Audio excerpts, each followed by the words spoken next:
Guys, নবজাতক বরকির বাচ্চা তো নিউমোনিয়া যাতে না হয় এজন্য আপনারা টি-সেফ সিরাপ নিয়ে এসে 3 চামচ পানি দিয়ে মিশিয়ে সকাল বিকাল 1 ড্রপ করে খাওয়াবেন। ওর মধ্যে ড্রপ থাকে একটা, আমি দেখিয়ে দিচ্ছি। এই যে টি-সেফ, এটা 100 টাকা দাম। এই যে এই ড্রপ 1 ড্রপ করে খাওয়াবেন। আর এর মধ্যে ইয়ে থাকে, কাপ থাকে, এর উপরে একটা ইয়ে থাকে গোল কাপ। 3 চামচ পানি গরম করে ঠান্ডা করে নিয়ে এটা বানায় খাওয়াবেন। আর এই যে ভালো ভ্যাক্সিটেট, এটা ইনসেপ্টা কোম্পানির, খুবই সুন্দর।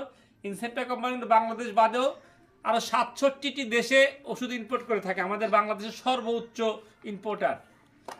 এই টেট্রাভেক্স ইনজেকশনটা মাংসের মধ্যে দিবেন, যেখানে গোস্ত বেশি, বিশেষ করে ঘাড়ের সাইডে দিবেন। লড়াচড়া বেশি করলে পুরো শরীর ছড়া যাবে, অন্য জায়গায় দিবেন না, পিছনে কখনো দিবেন না, ঘাড়ে যে গোস্ত আছে এখানে দিয়ে দিবেন ভ্যাকসিন, তাহলে হয়ে যাবে ইনশাআল্লাহ। আপনার বাচ্চা সুস্থ হবে, নিউমোনিয়া হবে না এবং দৌড়াদৌড়ি করবে।